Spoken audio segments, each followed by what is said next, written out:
Bronwyn, do a quick mic check. Hey, everybody. Hi. So I got Hey, better. everybody. Check. Check. I got better as the day went on, but I wouldn't say it was necessarily good. Yeah. Hello, boom, boom. Check. Okay. I hear you. Oh, wait, I hear me now. Here we go. Barely. Turn this up a little bit. Yeah. More. Volume. Yeah? Yeah, there we go. I could hear better. Okay. Okay, check. Okay, Here we go. here we go. Where we going? Brew Happy! We're the longest running beer podcast in the Pacific Northwest. Why wouldn't they be listening to us? So many different beers. I got you something really good and really delicious. Oh, my God. You listen to the Brew Happy show, so do I. Do it. It's not about the beer. It's about the beer. Oh yeah, that's Brew Happy. That's right. You're listening to the Brew Happy Show weekly podcast. I'm the voice of beer, and with me, as usual, is the JP, the champion, Here we go. and the Smoking. green goddess botanic. Hey, everybody. And we are here at Function PDX in the Alberta Arts District in Northeast Portland, and we're having a great time. And Yeah, baby. it's full of craft beer. Yeah. Yeah, baby! And There we're it is. surrounded by little ice pellets. That's true. Yeah, we had a little bit of hail on the way over, which is a little interesting, but no fear. We're still making money There we go. and selling some great beer here at Function PDX, where they host a different brewery each month. And this brewery that they have featured this month, they just put the branding fresh on the doors, on the glasses, on the menus, new T-shirts and stickers, everything, all over this location. Tell them what we got this month, B. Ooh, we got Beachwood and Shred. That's right. Now, what do we know about these places? Let's start with Beachwood. Beachwood's in Huntington Beach down in L.A. That's right. We've had their beers before. Yeah, we've talked about them quite a number of times. We like Beachwood. Bronwyn has always been pretty partial to their stouts. Yeah, they had a really great beer years ago at GABF. This Imperial Vanilla Stout that just was so good. I think it was like a fudgesicle vanilla beer. Oh, man, that thing was so good. Oh my goodness! I left my beer on the merch table. Let me go grab it real quick. Here we do. Keep Here we filling them go. in. Okay. And I'm having the beer I'm having is a collaboration between Shred Beer and Beachwood, and it's called Nugs of Fury. Nugs Nice. of Fury. It's a 7% American IPA. 7%, that's pretty good. It is pretty good. Yeah. It's Kapow. Take a roundhouse kick to the palate from the skillfully executed hop combination. Okay. A Mosaic, Nelson Simcoe, and Nectron Cryo. Wow. Smoke it. Here we go. It has remnants of ripe mango, blue Skittles, and sour diesel. What's the blue Skittles? I don't know about Skittles. the blue Skittles. All right. That Well, sounds like a weed design to me. I'll drink to that. Flavoring. Yeah, cheers. Yeah. Let's do a prost There to we go. Beachwood Brewing. And And this mine's a Commodore Shred. Shred. Shred's just outside of Sacramento. Oh. Beachwood's in Huntington Beach. So they must have done a collab. Yes. So they brought up stuff just from Shred Beer Company and some Beachwood and some collaborations between the two. So It looks Oh, like nice. there's 2 collabs yes. on the board. Mm-hmm. The other one is called Turpitude. It's a West Coast IPA, also at 7%. Turpitude. Turpitude. Yeah, and now this month is the theme for this month is Stout Month, and they also going on this month for the entire month of February is, oh dang it, I just had it up and it went away. Zwickelmania. is. Oh yeah, that's right. That's this month. Yeah, it sure is. And Can we go back to what we're drinking? yeah, And then go we ahead. can talk about Zokomania? Sure, sure. So I'm drinking, I actually came in specifically because I was looking forward to trying Beachwood beer again. And actually, I ended up going with a Shred beer. This one is called Noble Crusher. It's a Czech-style Pilsner.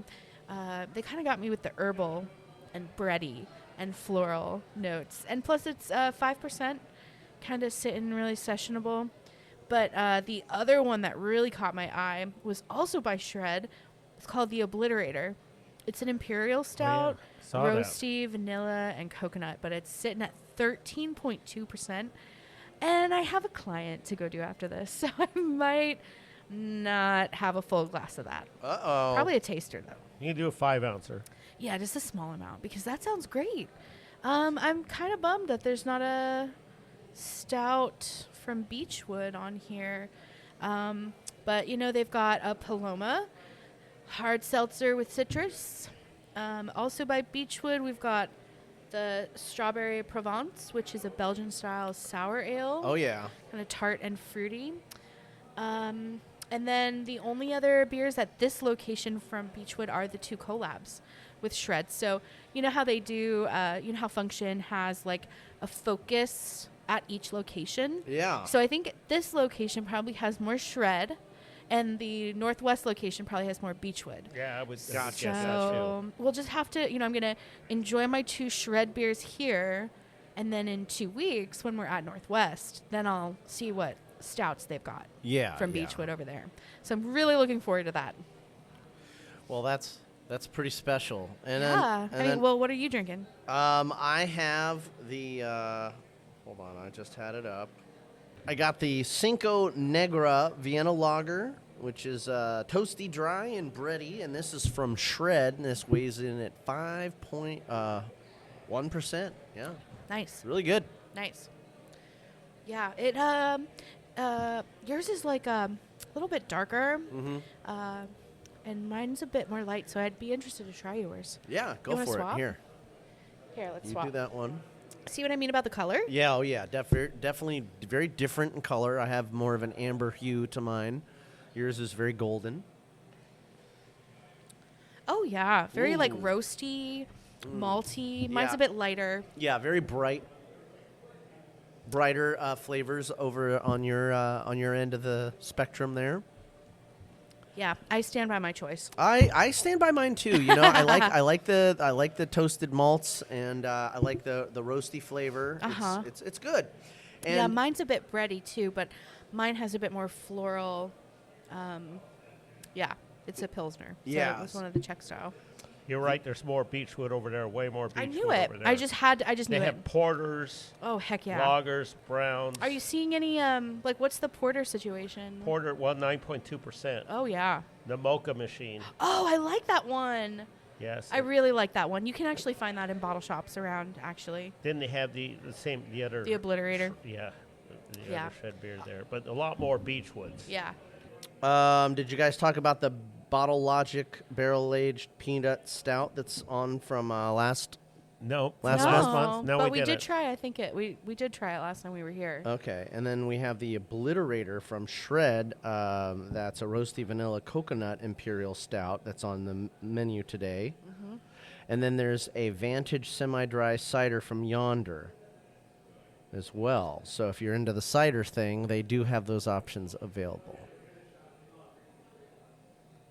I'm just going down the list, guys. Sorry. Yeah, no, we already did. Okay. All right. And so, yeah, we got Slice, and we got, Beachwood. And Shred. That's pretty cool. So, you guys like your beers? Yes. Yeah, I, I like stand this, by my mine. IPAs, yes. Right on.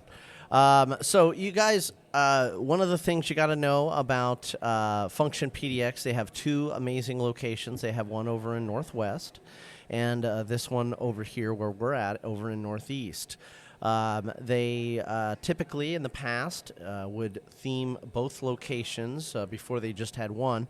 They would theme both locations after one brewery that they would have visiting for an entire month, and they would rebrand the entire menu, the stores, the posters, the merch, everything down to the glasses. Would be rebranded for the new brewery coming in each month.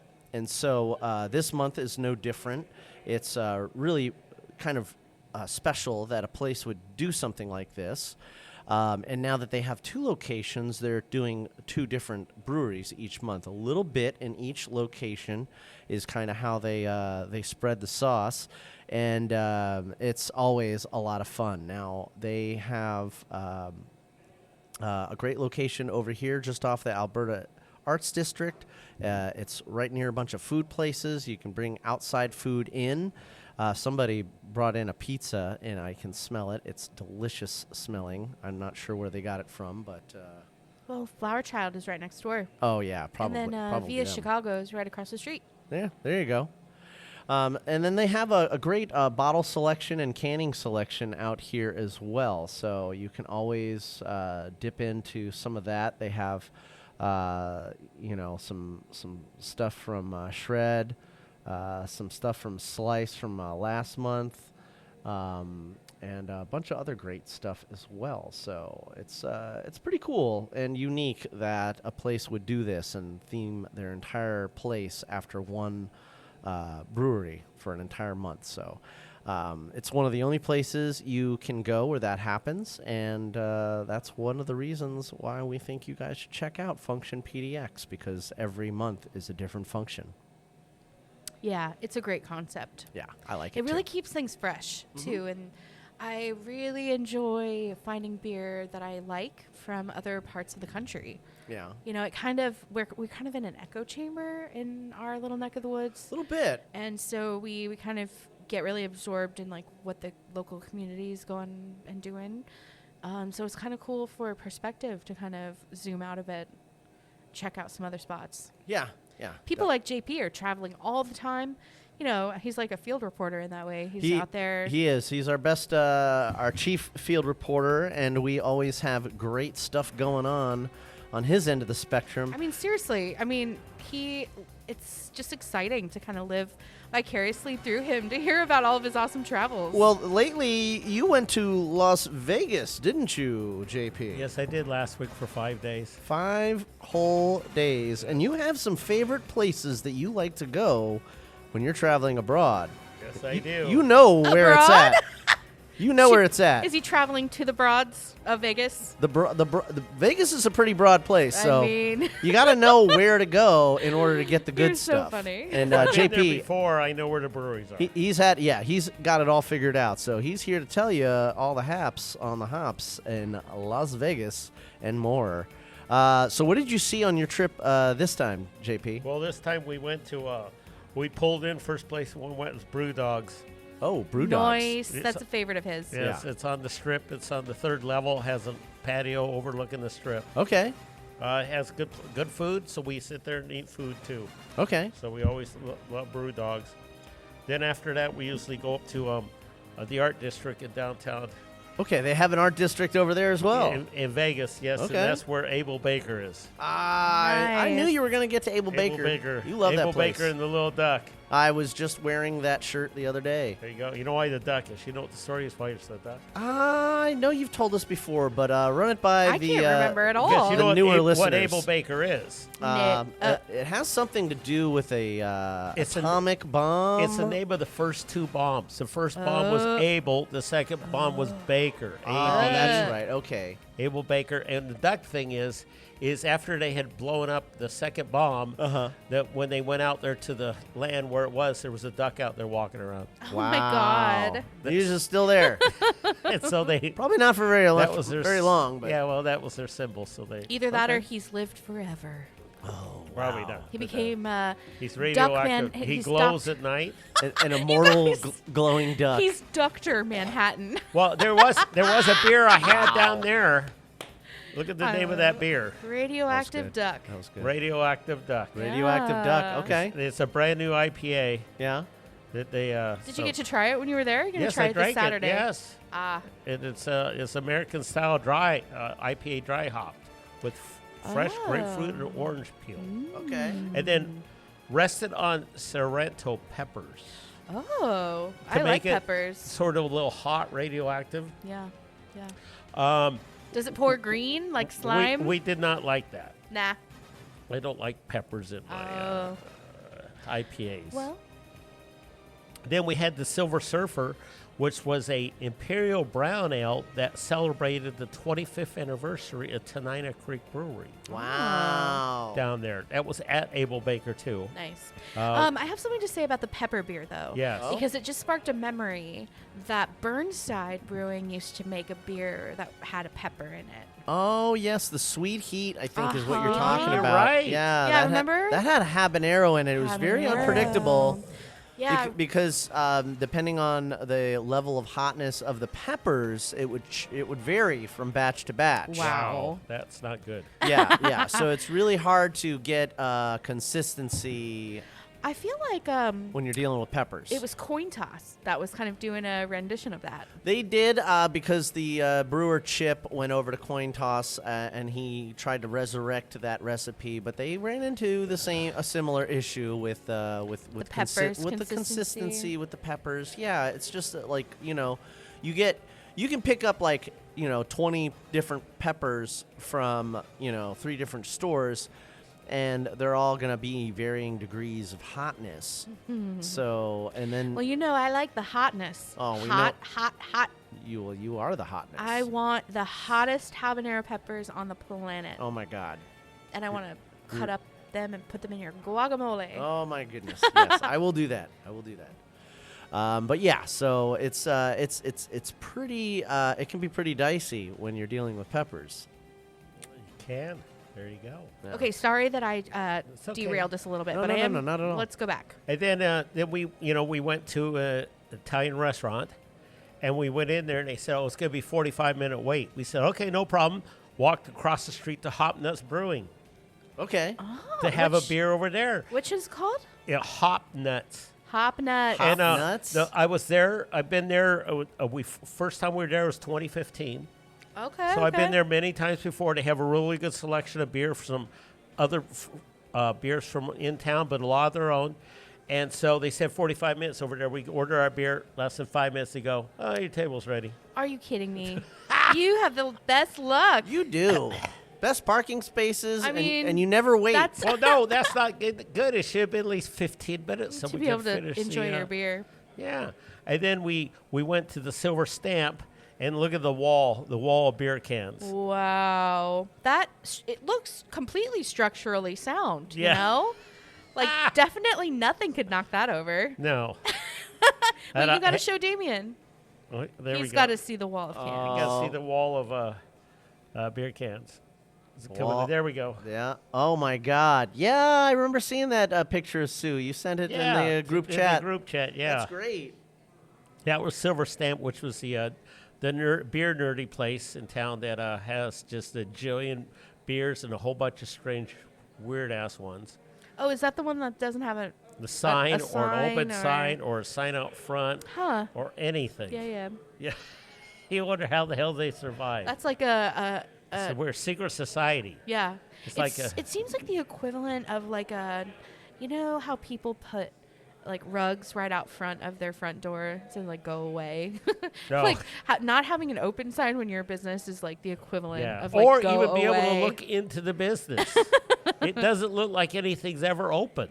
Do they self like what is it? Do they call themselves like what did you say? A secret society? Oh, no, not that I know of. Self-proclaimed. It just Silver Stamp. It's just a tap house. That's just listed in Google's a tap house. Yeah. You Well, got- maybe you got to be there to like get it. Yeah, it's It's like a speakeasy. Yeah, it's the one thing is you could. It looks like it's well prepared for 115-degree weather though. In And I terms guess of no that's windows That's very important. and the I door guess. just insulated and No everything. windows. No. I bet there's zero plants Zero. inside. Oh yeah, 0 windows, and the door, like I said, the door is completely covered too. There's no light that comes in through the door. Oh, yeah. So that's why you can't see if the thing's open even at night, Okay. because there's no light coming out. Were there a bunch of people in there? Oh, yeah. Oh, damn. Lots of people. Yeah, there What was. did you say you had to drink there? I had Samuel Smith's Winter Ale. Oh. It was a local brewery, but it was just, it's That's what they had. It's what I like. Yeah, I like that beer, and they Yeah. had that. So Well, you never go wrong with Sam Smith's. yeah. Yeah, we bought a couple bottles of the chocolate stout recently. Yeah, we did. Yeah. Then I went to a Yard House down there I had not been to. Yard House at the Links. Yard House is pretty good for representing Yes. craft beer. Yeah, they always and they have, a local lot of stuff, taps. a lot of stuff local. And I had a Craft House Brewery IPA Oh. called Hop Vegas. Okay. An American IPA. That was, you can't beat that. Again, they do represent the local things. And then we went to a Styx concert, and a local brewery, Voodoo Brewing. Oh. Remember Voodoo Brewing was Yeah. at Function That's right. for that's right. like November. Yeah. They made a beer for Styx Nice. called Oh Mama. Oh, Oh, hell mama. yeah. The song, like a song. Okay. And that's the one beer they sold, available at the concessions now, only $20 a can. Oh, that's great. $20 a can? Yes. I don't know about that I mean- that can It's price. a 20-ounce can, though. It's $1 an ounce. $1 an ounce. Yeah. What's the ABV on that? Just normal. Is it 20? No, it's going to be ABV is 6. It's an American lager. Okay. Yeah. They're going to want you to buy more than one. For So they're not going to make it. $20 a can? I don't know about all that. Yeah, I don't Well, know it's about a- that. I only bought it it's a because I haven't had it. convenience. I'm not buying it again for $20. For Okay. the love of God. Yeah. Are they donating some of that money to a charity or something? There we No, go. it's like a kitschy thing because it's for Sticks. No, yeah, at it's the four Sticks, and it's at the concert. Sticks concert. Yeah, hell yeah. Okay. Sometimes you I mean- just got to live a little. I mean, I've heard of beer being expensive at a concert before, but Well, all the beers are $20, so theirs is not any different. I see. Yeah, every beer was 20. Where? At the concert? Yes. Okay. The Heineken, the Coors, Ah. everything. So that was the best value. Okay. Yeah. Okay. So- I see. But you're not saving anybody anywhere. Okay. I mean, it's just like when you go to the Moda Center or go to like Yeah. the Timbers games. I mean, There are I more. Think, I think we paid like $13 for a Widmer Hefeweizen in like Wow. a plastic It's just cup. not 20. Yeah, it's not 20, Not but cool, man. but it wasn't 20 ounces. Yeah, it's a little ridiculous. Yeah, and then we went back to Abel Baker, and they did have a local brewery there too. They had a guest beer there from North Fifth Brewing Company, which is a Vegas brewery. North They- Fifth. North Fifth Brewing Company, at they were on guest tap at Abel Baker. Oh, which nice. again we spend a lot of time at Abel Baker. Yeah, guest taps are important. And then Voodoo Brewing Company. Uh-huh. Okay, the brewery's just outside of town. Yeah. But in the art district, they have their tap house. Right. Okay. Nice. The one they were here. You said they were here here back right. in like And November. They have their tap house down there, which is weird because the inside of their tap house is about as big as this room is here. Oh. Oh. The inside, but they cool. have a ton of outside Well, I mean, because it is Vegas. Okay. It's hot. shaded. It's Yeah. gonna be hot though, but Right. at least it's all shaded. But there's like a ton of outside. Oh. Very little inside. So I'm guessing the inside's probably Okay. not even air conditioned because it's too small. Oh, interesting. And there I Okay. had an interesting beer called Gucci Mango. Gucci Mango. Yes. It's JP's so bougie. He it- likes that Gucci. it's a wheat beer flavored with mango. that sounds Okay, good. I'd okay. be It was totally down for actually that. it was very very good. I was surprised. Yeah. I was surprised. Then I we could were at honestly the- get down with some of that. Oh yeah, and then And also, it's like, can you imagine a better beer to sip on a hot patio outside? I mean, I know it was then the it was Gucci cold. Mango. I agree. It was cold when you were there, but I want to be out in their outdoor space sipping on a Gucci Mango. Gucci Mango, but that was that was from Crooked Stave from Denver, Colorado. Oh, yeah, I've heard of them Yeah. before. But that was interesting. I have to admit that was an interesting place down there. They really had a lot of lights outside, and you can see it's made for summer. There's the look at the sign. How fun. Nice. I love the art. Yeah. Oh, yeah. Very nice I'd love to sign. take a picture in front of that. Yeah. And then that was not much. That was not much of the. Well, cool. Not big inside. And Sounds it's sort like of neat a- inside when it gets 45 or whatever you were saying, temperature-wise. or 115, one or the other. Yeah, I mean, with that dry heat, though, I don't know. Maybe you can Good looking just dry- wear I got basically your dry no. heat for you. I don't know. Wait till you've been outside in dry heat for 8 hours. Tell me how you're feeling I there. mean, I don't think I could handle it. Yeah. Totally, honestly. I mean, when we were just in Florida, it's a wet heat. it was pretty nice. I mean, January is usually the best time, in my opinion, to go because there's cold fronts that blow in and keep things kind of fresh. Because it's so humid and swampy there that if the air is warm and stagnant, it's just All kind of the time. swampy. Sometimes it's just warmer than other times. So January is the perfect time because there's cold fronts, there's wind, it's keeping things cool and fresh. It was like in the 60s there, but it got up to the 80s, and we went to the beach and Holy got cow, look at that. sunburned. Jesus. I got some literal sun on the back of my 80s. back. Yep. Jesus. I don't know when the last time I've seen an 80. I degree know. I was telling my dad that past 80 is too hot for me, Oh, yeah. and that's why I can't move to Florida. Yeah, my mom had the thermostat at like 74, and Oh, I was no. like, For air? What? For Are you- heat, yeah, For she heat. was. 74 for heat? For Uh-huh. yeah, I don't know what's Wow. going on down there. They just Tell they- her to they put li- on they- more they- clothes. They like to be tortured or That's what something. you I don't need know to what's do. going on. Wear more clothes. 74. Jesus Christ. Yeah, you Florida guys are roasting down there. I don't know. are. You just You normalized gotta keep it cold so the gators don't move so fast. I guess. Yeah. Yeah. They are cold blooded. They're cold-blooded. Yeah, they like that. Yeah, that's why you gator fishing in the middle of winter. Gator fishing. Gator fishing. All right. You know well, how you gator fish, don't you? why don't you tell me, You JP? just hang your kid over the side of the thing during Yeah. January. Okay. My And answer when was they- going to be that you don't gator fish. And then when they jump at him, you pull him back and grab the gator. No, that's nope. That's you don't want to Sure? do that. You sure? Yeah, I'm pretty Sure, sure. You're not quick. You're quick. See, in January, you can be quick enough to do that. I grew up in Florida. I know how to handle Oh, gators. you can? I've wrestled a few, There you go. so they were very little. Right. I was pretty little myself, but That's good practice. yeah. Well, yeah, I was. Get ready for the big one. There was some circus stuff going on there, Stuff. but we'll get into that after the break.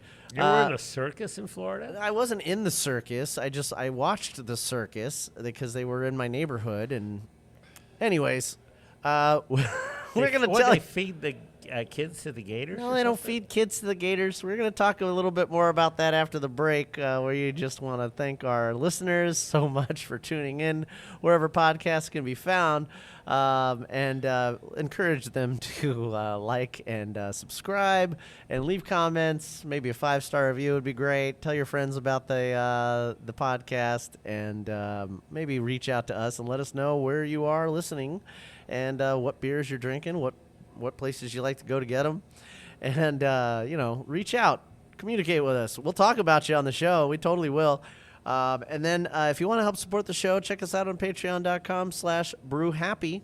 And for as little as $1, you can help us keep the hosting fees alive. And at the $5 level, you really help us, kind of enable us to replace microphones and SD cards and things that we need to keep the show running.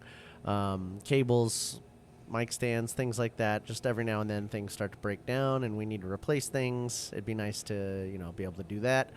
And if you have a business that you would like to hear advertised on the show, a business like one of our sponsors, Paul's Cigars or Lazy Days Brewing, 2 awesome local businesses that we love to support, and you also like to support local economy, check us out.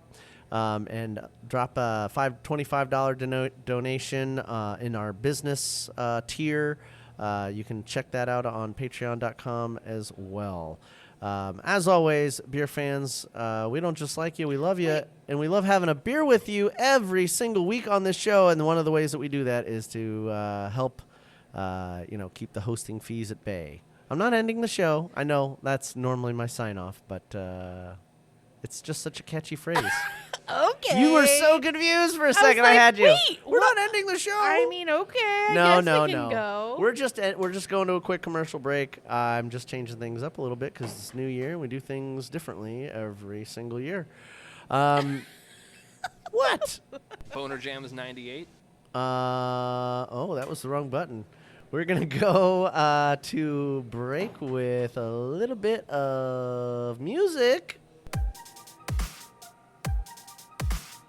We gotta update the music. We do need to update the music. We'll get there.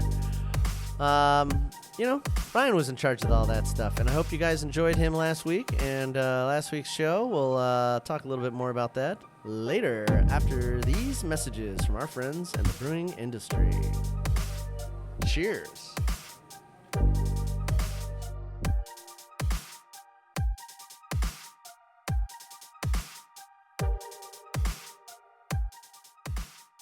This is Natalie Baldwin from Wayfinder Beer, and you're listening to the Brew Happy Show.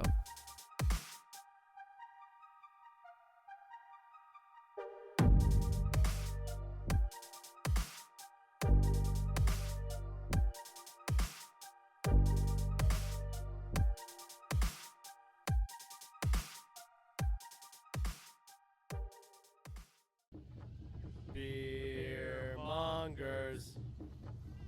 Where in this urban jungle can I find a decent craft beer? Look, what's that off in the distance? Distance? What distance? We're so conveniently located at Southeast 11th Avenue. Beer mongers, bottle shop and tap room. Oh no, what's that? Don't worry, that's just Damian rooting around in our extensive selection. So many different beers! Beer mongers, bottle shop and tap room. For more information, visit thebeermongers.com or check out our social media. Hey, this is Cameron from Level Beer, and you're listening to the Brew Happy Show.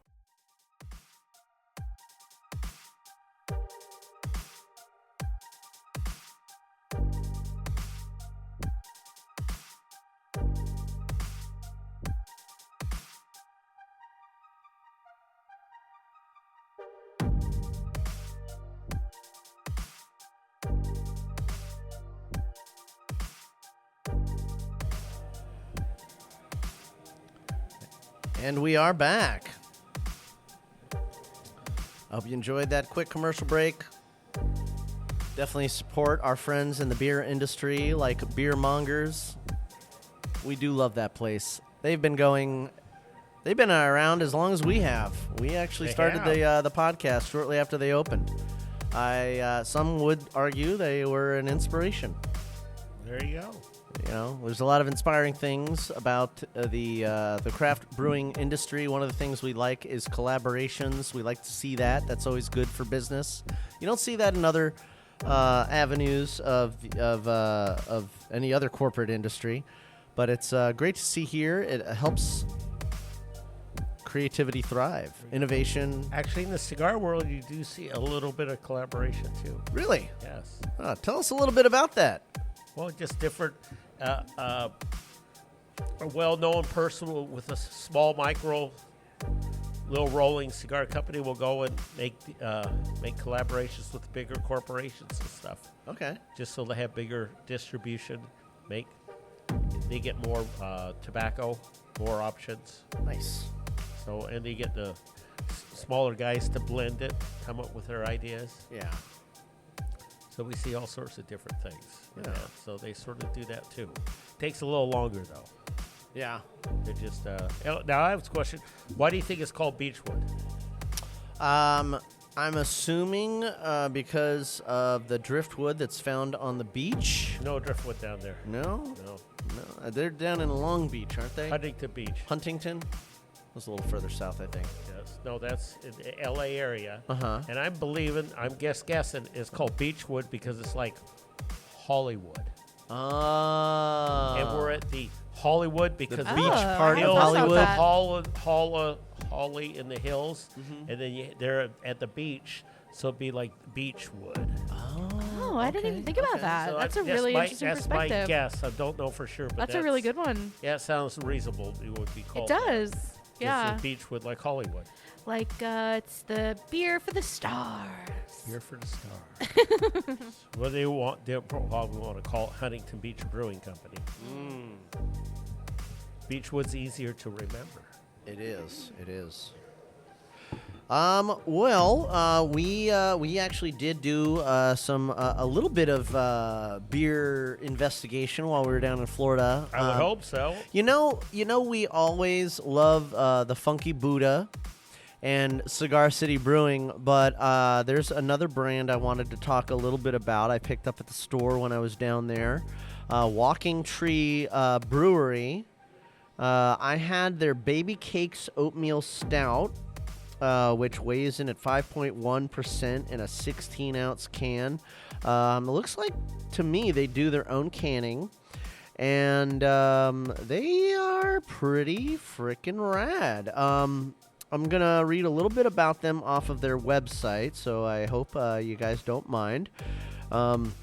They started out of copious amounts of sweat equity in 2016, and then they were trying to escape the mundane boredom of their professional lives and share good times through drink and community. And their whole theme is looks like it's staying rooted, which isn't just a motto. It's the way they brew and live. This has to do primarily with their inspiration of the mangrove tree, which is what holds the estuaries in place down in Florida. They change the water, they build the shorelines, and they give the community a place to thrive. This is something that we Floridians are very well aware of. Over the past few decades, we've seen a lot of our mangroves recede due to overdevelopment. A lot of northerners and people from other places like to come into Florida and build beachfront property, and they sweep away the mangroves, which is what keeps the shorelines intact during hurricane season. And then hurricane season comes through, and without the mangroves there to hold on to the shoreline, they sweep away, these mega homes into the water, and then taxpayers have to pay to have them replaced and repaired and stuff. So, Floridians know that mangroves are essential to keeping the shoreline in place, as well as the manatees and the other wildlife that we need to help and respect. I actually met Bronwyn's cousin, who is part of. Actually, he's the head of Captains for Clean Water. Yeah, Chris Whitman. He's the founder. Of Captains for Clean Water. Tell us a little bit about that organization. Well, I know that he's working mainly in the political sphere currently because he is fighting Big Sugar. Mainly, his whole approach to this, I think, was how his small business as a charter captain was impacted by red tide so negatively. Yeah. He had a boat. He would take tourists out, and they would go fishing. He was a professional fisherman and kind of like wild outdoors activist and hunter and, just very active out there. I'm not sure if activist is the right word, but just an outdoorsman. He's a wildlife advocate. Yeah. And just to explain a little bit about what red tide is, it's an algae bloom, and it bleeds out into the ocean. It's an algae that bleeds into the ocean and it creates a very detestable odor above the sea, and down in the sea, it chokes off plant life and sea life. And as you can imagine, this happens for miles and miles around. And what basically is happening is the fertilizer runoff from the cane fields in the Everglades bleeds into Lake Okeechobee and runs off into the Gulf, and triggers these algae blooms to so the algae blooms are actually defense mechanisms when the water is polluted with all this fertilizers. It triggers them and sets off these blooms, which kills off a bunch of the sea life. It's the sea's way of trying to protect itself. But because it gets triggered so often and so frequently, it winds up choking off all of the sea life because of the circumference that it encompasses, as all of this runoff is going into the sea.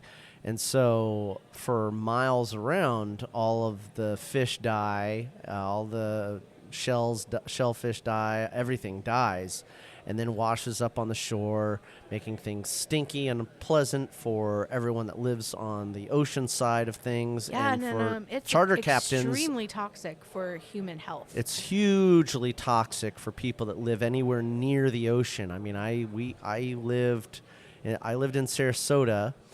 Bronwyn's from Fort Myers, and I lived probably about 5 miles inland, and you could still smell it. Like, I would always know when the algae is blooming with red tide, because you could smell it even that far in. So Captains for Clean Water is that's where they're in the political sphere now. So when I was speaking about my cousin being an activist, I guess maybe he really is, because he's fighting for the waterways. He's fighting for mangrove restoration. He's just fighting for the entire state of Florida, the inhabitants in both the land and the sea. And all of this kind of started because his charter business was being impacted by red tide. So it's pretty amazing what he's been able to accomplish. And he's got a whole bunch of backing now from huge names. Yeah.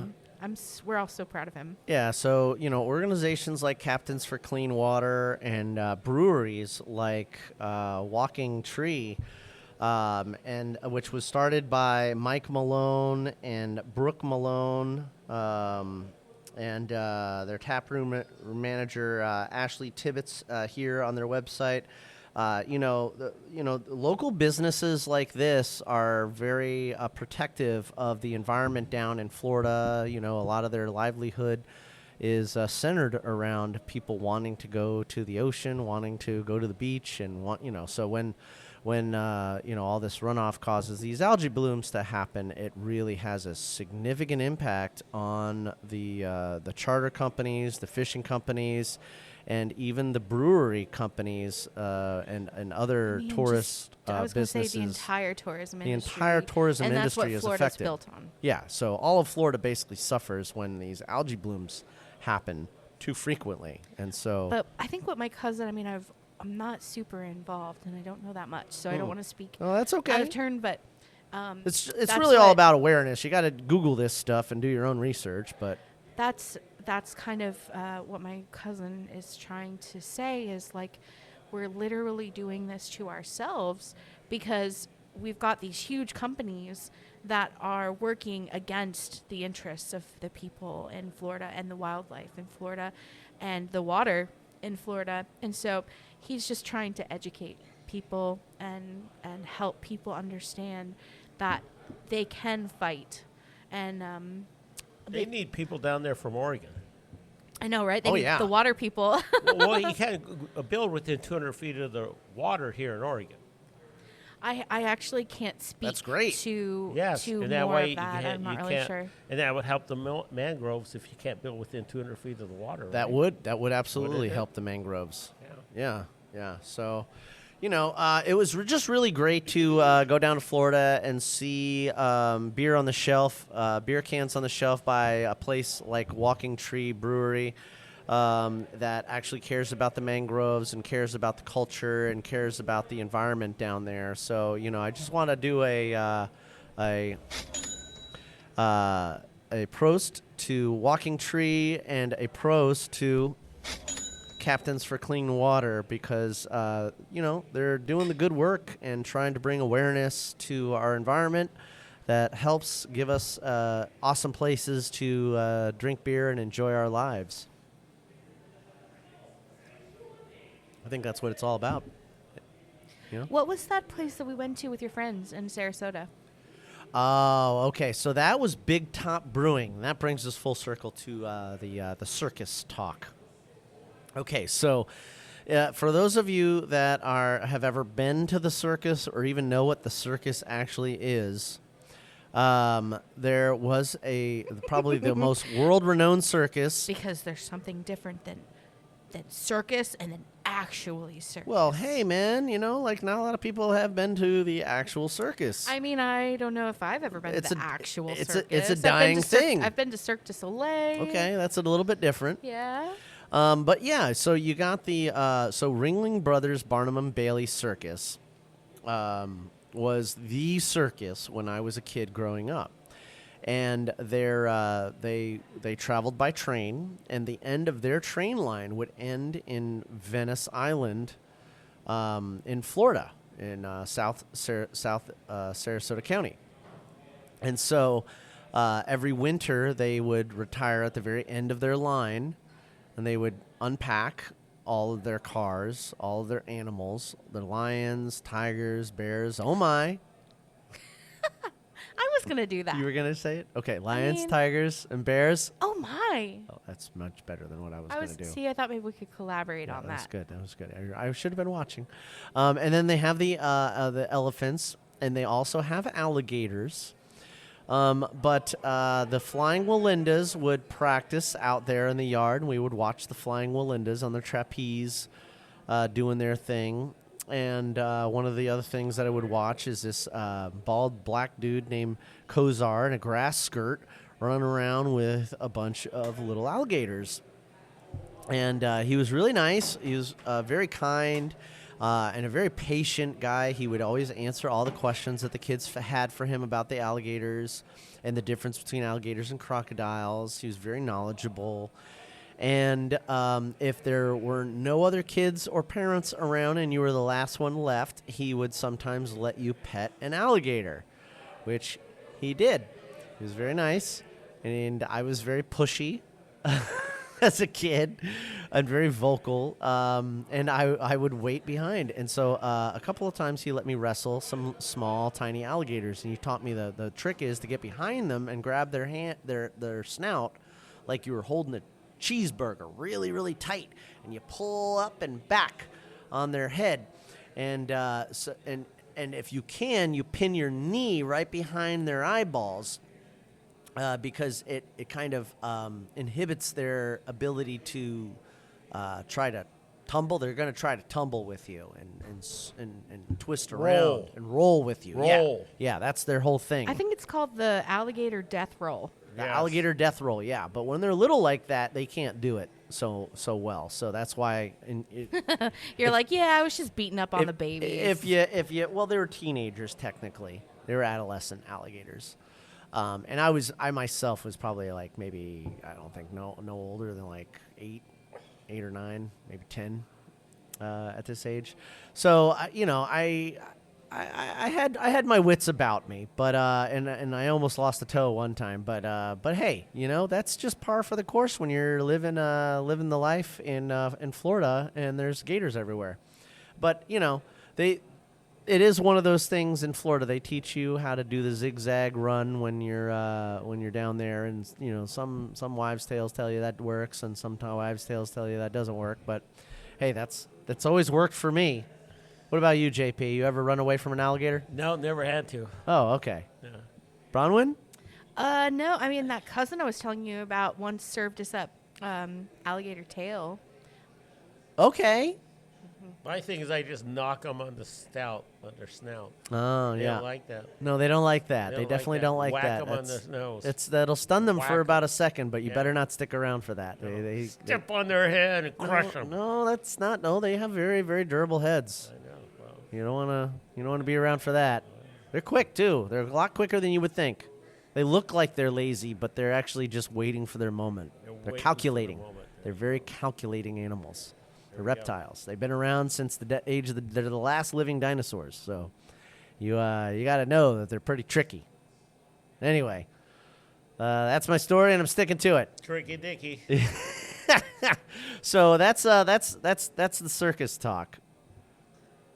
right here with Circus Damian Dogs. Advisor, the voice of Actually, I beer. was a clown in a circus. I was a clown, but I wasn't a clown in a circus. I was just clown did. in a circus at a little traveling circus thing when they come to the mall. Really, tell us about that. I don't remember. I was small. Oh, you were small. Okay. But I wore a wig and a nose and some outfit and white face. Okay. And run around like an idiot. I was a clown as a side gig when I was in the military. I was stationed up in Missouri, and Carrie Fisher, Airman Carrie Fisher, and her husband Lepe. They hired me on as their third. For a three-way? No, Nice. Well, not the kind you're probably thinking of, but yeah, it was Yeah, we were a three-way with trio Carrie of Fisher. clowns, and I'd ride around on a little tricycle, and I'd make balloon animals, and I would attempt to juggle, but I never mastered juggling, so it really just wound up being a big old mess. You can juggle? I can juggle. I too. hate you for juggling. Yes. Damn it. I got good hand-eye coordination. Well, can juggle. I do too, but not for juggling. I don't know. I could never master the juggling part, but I'll tell you what, I can make a hell of a giraffe out of a balloon. There you go. That's fun. Yeah. And we proved this actually a few years ago. Bronwyn went to a girlfriend's birthday party, which was circus themed, and they had to make your own balloon animal thing, and all my balloon animals came out great. It's fantastic. Yeah, we have photo evidence too. We have photo evidence. Thanks for backing me up on that. I make better balloon things for women than an animal, just to tell you. I don't know what that means, John, but They tend to be longer and thicker. okay. I don't know what kind of balloons you're using, but I don't think they're commercial grade, and I don't think they're probably designed for making balloon animals. Well, maybe not. Yeah, I'm not. Yeah, maybe go. Holding a balloon animal. Okay. Are we still talking about clowning around, guys? Anyway, okay. Anyways, back to the beer. So yeah, You got beer? Walking Tree Brewery. Great. How Great, how does this tree walk? Great spot. Oh, it's because mangroves. Mangroves kind of walk. Look, well, no. Well, they look like they have feet. Yeah, they are raised up out, like their roots Yeah, are I've raised seen 'em. up out. Yeah, so I've been to Florida. imagine like You can't a walking miss a tree. mangrove in Florida. Yeah. They mess up the coastline. They don't mess up they hold the coastline intact. What are you Can't talking walk about? on the coastline. You're not supposed to. Yep. Well, there you go. Not if it's not marshlands. Yeah, I know. If it's mangrove, you can't use the coastline. All right. Well, they're out of Vero Beach, which is just south of Sebastian, where my mom lives. So I just wanted to, blow them up a little bit and give some love to Walking Tree Brewery. Yeah, but we were talking about Big Talk. And then we were going to talk about Big Top, which is where we get our circus theme from. So Sarasota County is where where the circus would end their route, and often they would have extra shows like promotional shows and stuff like that. So it was very common for Sarasota to have a lot of circus activity there, and one of the train cars.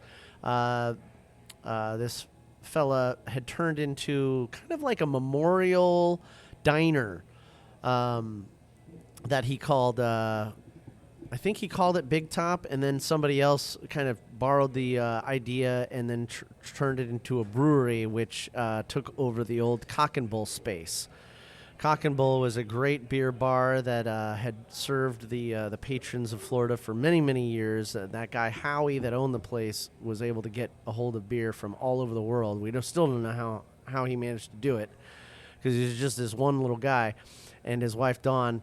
But we'll do a pro spell for that guy. Prost. Oh, that's the wrong one. There we go.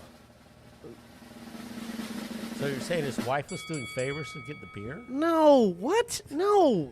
John? That's what you said. That's not what I said. Him and Yeah, his it wife is. Dawn were running the Cock and Bull, That's what I said. And then they moved the Cock and Bull from downtown out to Cattleman Road in Sarasota, over by the highway, and then that place. Eventually, he wanted to retire and move up north. So, Big Top Brewery had been brewing in a location next door, and decided to take over the Cock and Bull space. And they have this huge outdoor area where they have concerts. They have an indoor tap room. Oh yeah, it was actually pretty cool. They had a pizza food cart and a big big stage. Oh, yeah. And a fire pit. Yeah. And it's open to families, dogs, kids. Everybody can go and really enjoy themselves. They have really great beer. The pizza was great, too. Oh, yeah. And the music was good. Yep. They're always really fond of having local acts come in and play. So if you're from the area, you'll probably hear some local music, and it's just really a wonderful, wonderful little spot that I love to promote. Every time I go down to Florida, you got to check out Big Top Brewing. And one of the things that I discovered while I was down there recently is they have not one now, but 3 different locations. And so they have a restaurant space not that far from where the brewery is now, the original spot. And then they have a 3rd spot that I haven't been to yet, but I'm definitely going to be hitting that up the next time that I go. So it's a really great family location. It's circus themed, which is appropriate because the circus was a big part of Sarasota's growth in the beginning years, which is why we have Ringling Museum. John Ringling started that museum. He basically took his personal collection, made a building for it, and then lived in a mansion nearby. In Florida. Which is the liked Cod. Florida. Yeah, he loved Florida. The mansion is called the Codzon. You can get tours of that as well. And it's featured in the movie Great Expectations with Gwyneth Paltrow and Robert De Niro. So pretty, and Ethan Hawke, I think, is in that as well. So really, really great little town to visit. It was one of Florida's best kept secrets until the secret was out about 25 years ago. So It was it's seriously such a cute town. it's still beautiful. So definitely check it out. They got a opera house called the Purple Cow, and just next time I really want to get to the downtown area and walk around and then go to the museums. oh and, yeah, the garden that everybody keeps Selby talking Gardens, about. Selby Yeah. Botanical Gardens. Yeah, unfortunately it was closed when we went there with the Green Goddess, but we'll be checking that place out the next time we go there in March. So we'll have to see it then. But yeah, so a little bit about the history of Sarasota and their beer culture and where some of that comes from. And then they also have a little local spot called Sarasota Brewing Company, which is one of the first brew pubs in the entire state. So, yeah. And you guys might, if you've been a long time listener, you might have heard me promote that place before in the past. Yeah, I've heard you mention it. Yeah, just a couple times. I think that's it for what all I have to say about our Florida trip. Now, Bronwyn, you had some really cool times at the Tropical Plant Indoor Expo, which is one of the primary reasons why we were down there, so that we could partake in that. Yeah. Mm-hmm. I went for the Tropical Plant International Expo, TPIE, in Fort Lauderdale. It's usually a 3-day conference, but we chose to go on the 2nd day because that's when the 2 classes that I registered for were being put on. So the 23rd, we spent the day there, and I went to my interior scaping classes and met some amazing people and got a gorgeous variegated Monstera for free from this amazing company. Oh my God, that thing was amazing. We the Wild. Seriously, I just love those guys. Yeah, we actually had to go out for a beer and celebrate after that. After the conference, we headed northbound to Sebastian, and one of my favorite things about Florida is the ale house. Oh, yeah. I love the food, and I like the selection of beer. Yeah. So, yeah, that's one of the cool things about Florida is they have the ale house, and they name the ale. Each time they open a location in a different city, they name the ale house after that city. So Sarasota has a Sarasota Ale House. Fort Myers has a Fort Myers Ale House. The one that we went to in Port St. Lucie, though, was probably the best one that I've ever been to. That was a really good one. It was a really good vibe. Amazing customer service. Fantastic tap delicious. list. Oh, yeah. Yeah, honestly, it was knock out of the park. Yeah, so if you Can't go to wrong Florida, with the zingers, honestly. Yeah, if you go to Florida, you got to stop into an ale house near you. It's pretty freaking awesome, guys. So, you can't go wrong. All right, guys, anything else? Did you do it. Can we get home? Is it iced up yet? Oh, it's not. It's not still hailing outside, is it? Well, I mean, Maybe. talking about a cold front, I thought we were going to talk about culmination. Oh, yes, that's true. We do have some brew news to go over. I almost forgot. I don't want to end the show prematurely. Where are we at with timing? We're good. We can end in a few minutes. I'm going to go through this real quick. So we probably talked about Zwickelmania last week. We know that it's coming up. Do you want to talk about when? Zwickelmania is coming up. Hold on, let me bring it up. Saturday, February 22nd. And it's pretty much an all-day event. It starts at 11 a.m. to 4 p.m., but a lot of places are going to still, be doing taps. Now, one of the cool things, what a Zwickel is it's basically the beer before it makes it to the keg, which brings it to the tap. Yeah, so you could shotgun it. Yeah. Well, no, JP, we're not shotgunning. Shotgunning the beer before it hits the taps or the kegs or anything. Nobody's shotgunning craft beer. You drink craft beer to enjoy the beer. Why can't you shotgun craft beer? You can if you want, but it's a waste. You're not enjoying it.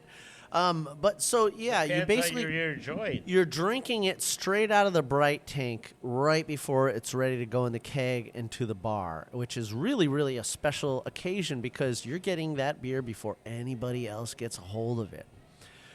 So it's at the source. It's uncarbonated too, right? Is that what you said? Oh no, it's still carbonated. Oh, it's still carbonated. It's naturally carbonated. Oh. That's the thing. So the one of the byproducts of yeast is it creates CO2, which is where we get the carbonation from, and it creates alcohol, which is why we drink it in the first place.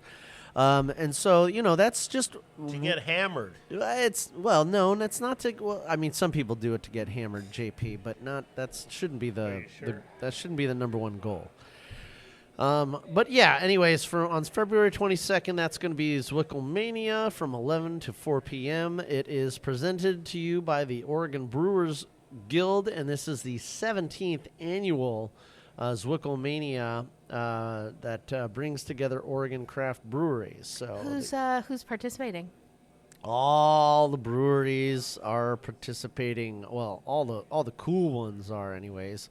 Von Ebert at Breakside. Let's see.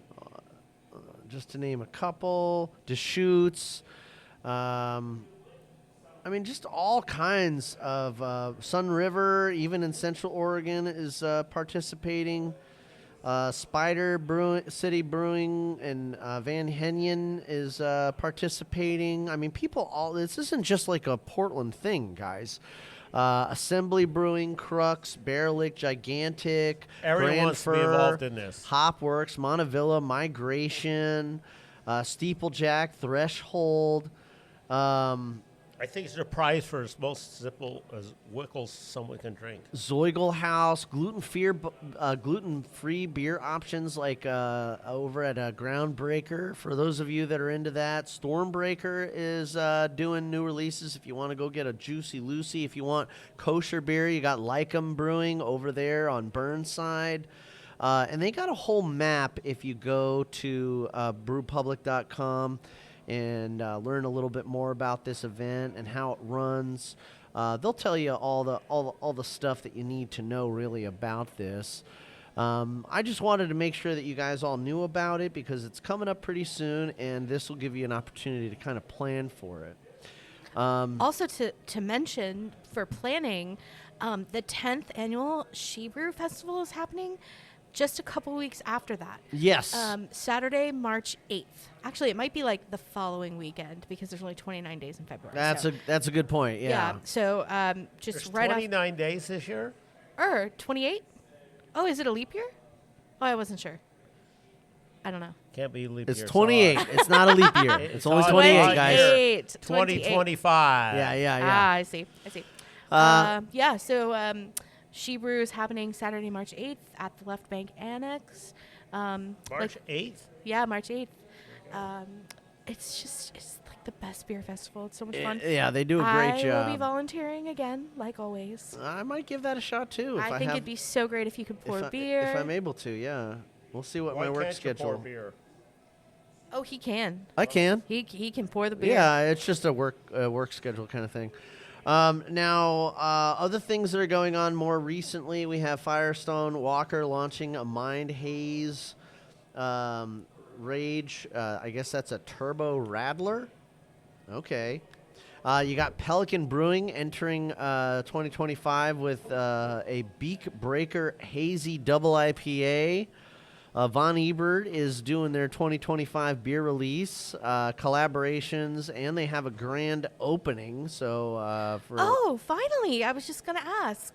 Oh yeah, they're doing a large-scale production brewing and tasting room, which is going to be open to the public on for Zwickelmania this month. So that's pretty special. That's learn in more, the old Ecliptic space. yeah, on learn, Mississippi. Yeah, learn more about that on their website, vonebert.com. And then you got Flock Food Hall in downtown Portland's Ritz-Carlton, which is now open. Oh, we're not going to mention them. Okay. And then Migration Brewing celebrates 15 years, guys, and they're doing their beer calendar release. You can check out that. Threshold Brewing celebrates 6 years on this coming February 8th. So on that day, they're going to be doing a little 6th anniversary party from noon to 9, which will include new beer releases, mouthwatering food, and tattoos. Like actual tattoos, guys.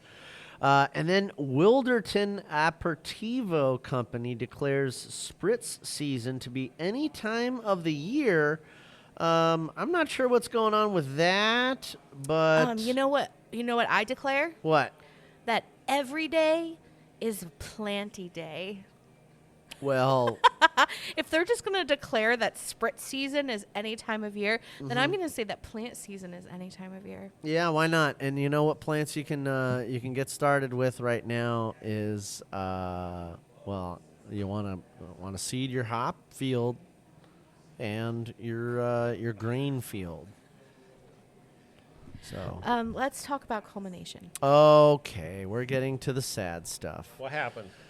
So They're culmination. Someone died? No, they're officially Well, closing. culmination is dying. Yeah, I know. So the I brewery think they died a couple years ago. It just took them this long for us to figure yeah, out. I know. They're in the death throes. The death rattle is upon us. They've been sucking that dry for a year or so. Steven Schomler was doing his best to try to salvage the brewery and keep it from falling off to the wayside. But they've been having trouble since the very beginning with certain partners. Just certain partners and investments and this, that, and it's a lot of stuff. I'm not here to point fingers or spread gossip or anything like that. But if you've been following the show, you probably know that I used to sell their beer, and I was a salesman and delivery guy for them, and I helped them open when they back in 2015 when they needed help. They needed help running electrical. They needed help.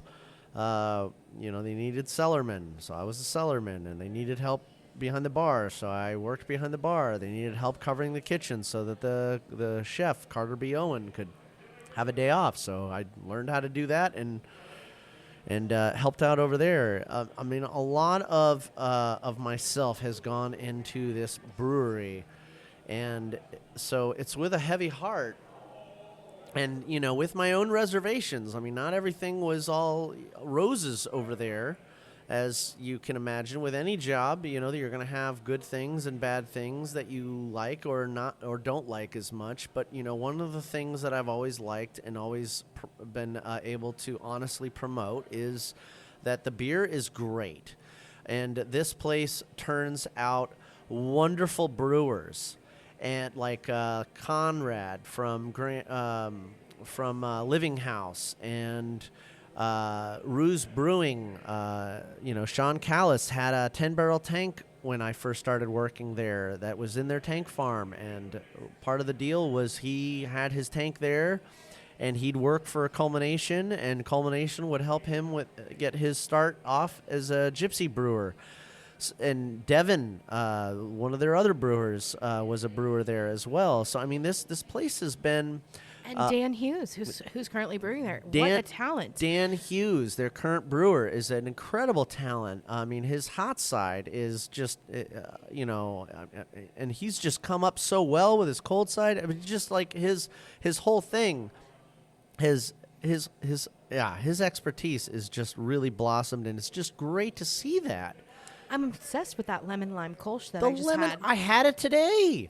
I had to stop by with my Uncle Tommy, and, because we used to go there all the time, and, he was really sad when I told him that Culmination wasn't going to be a thing, so he insisted we had to stop by on the way home, after we did his grocery store run, and... well, I think the biggest part about it is that it's been a really big jumping-off point for a lot of people. It has been, and it's been a linchpin in that neighborhood over there in the Lentz district. Just a hop, skip, and a jump from Benson High School, and well, back to the people jumping off point, like all those people who started their brewing careers there. I mean, you were telling me about how every time you saw Conrad, he had a brewing book in his hands. Absolutely, yeah. Conrad from Living House. He used to. He was previously, I think, when I met him, he had just come over from managing a Starbucks in Selwood, and didn't know that much about beer. And he came on as Tomas Slider's apprentice and learned so much so fast. The guy was just incredibly smart, very gifted. And dedicated, yeah, absolutely dedicated. Sean Callis from Ruse Brewing helped him out a lot. And, it takes many hands to make, a village? It takes many, many hands in the village to raise a child. Well, sometimes it takes that to raise a brewery.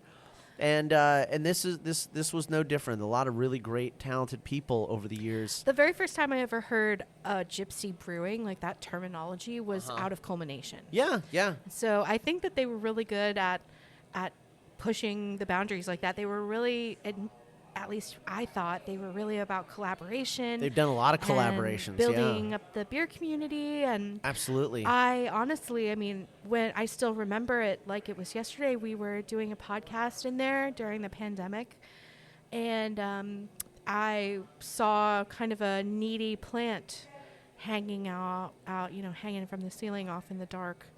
And I was just like, why don't you let me take that? And so I brought it home and worked my magic. And Tomas saw something and believed in me and wanted plants in his brewery. Yeah, it helped launch your business as well. Oh, my God, it changed my life. Yeah. So, I'm super grateful, because if I had never gotten that opportunity at Culmination, I didn't really know I was starting a business. I was just helping our friend. Yeah. And it totally changed my life. So yeah, I'm really grateful to Culmination in a lot of ways. Yeah. And so, I know that there's a little bit of, harsh press out there on newschoolbeer.com. Ezra had a very...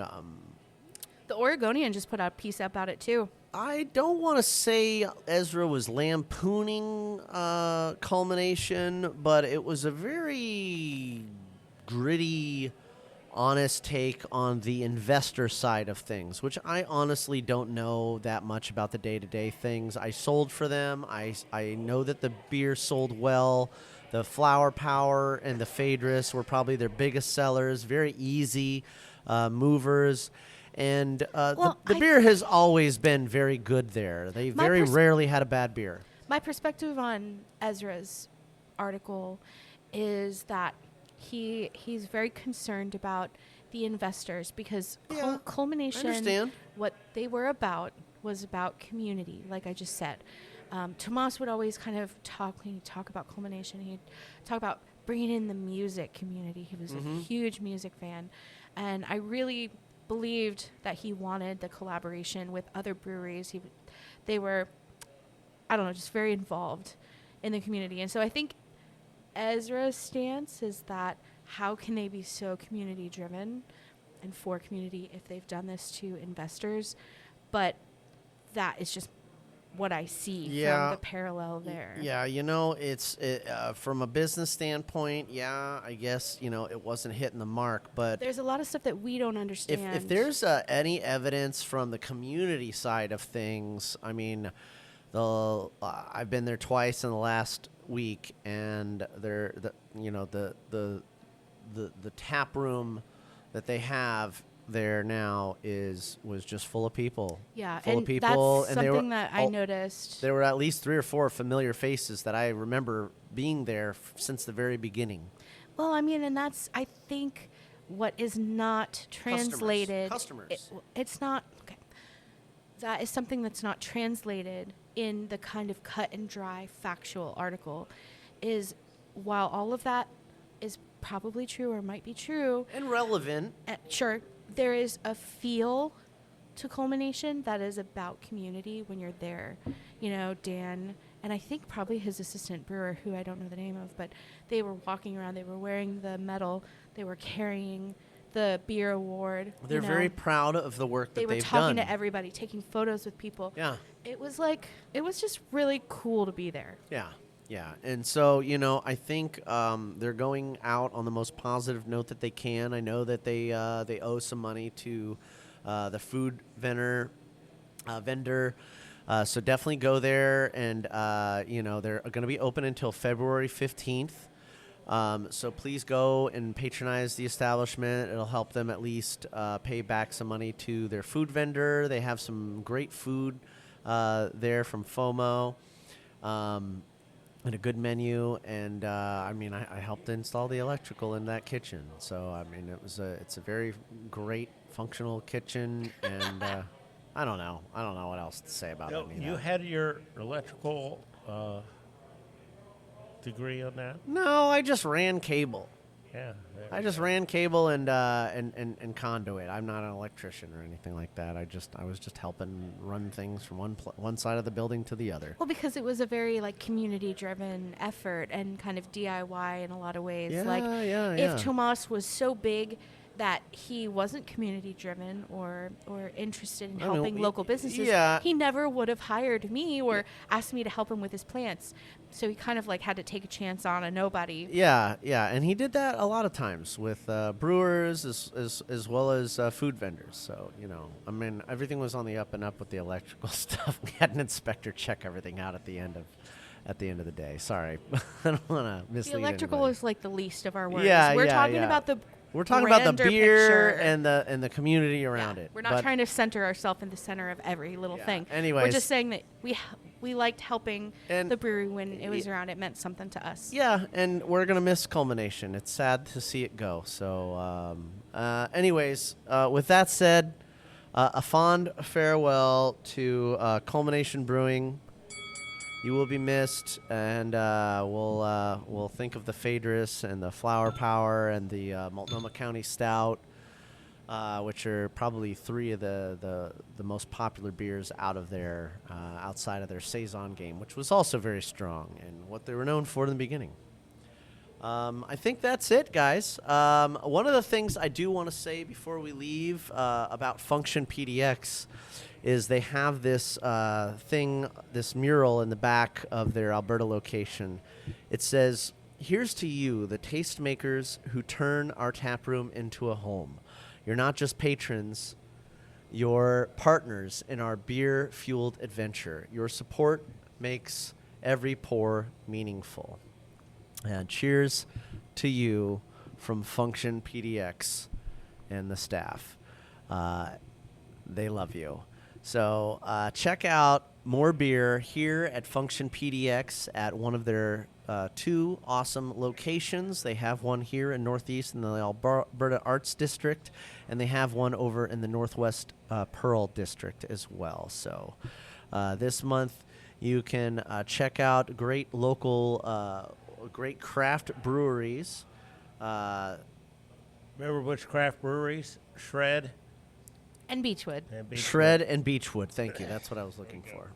Huntington Beach at just outside of Sacramento. Wow. Yeah. So, that's one of the cool things about Function PDX is you're not just going to find local breweries. You're going to find places from all over. And that's kind of the point, is bringing places from the outside to the inside and sharing that experience with more beer lovers like yourselves, listener.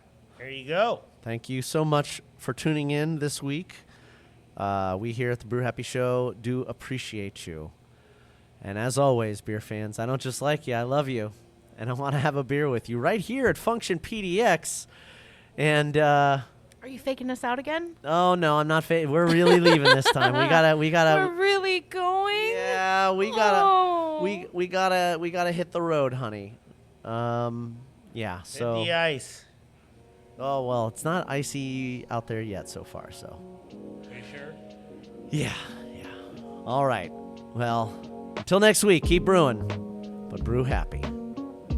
Cheers.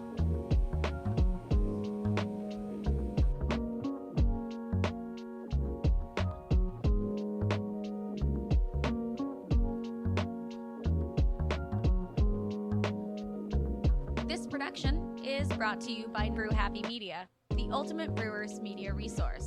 For more information, go to thebrewhappyshow.com and brewhappypodcast.com. Follow us on Twitter, Facebook, and YouTube at Brew Happy. For more cigar pairings, please check out our sponsor, paulcigars.net. Questions, concerns, advertising, or guest relations, please reach us at brewhappypdx@gmail.com. Remember, brew happy, drink responsibly. Cheers.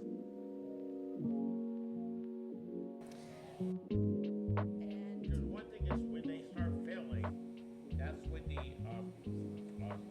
start. Damian, I need more beer. Because they know, because the guy's going like, this ain't gonna make it. I better take as much as I can now, embezzle as much as I can now, because if not, I'm gonna get screwed. Yeah, there That's why are I guess some why you embezzlement don't claims. Yeah. You sink or swim by yourself. Yeah.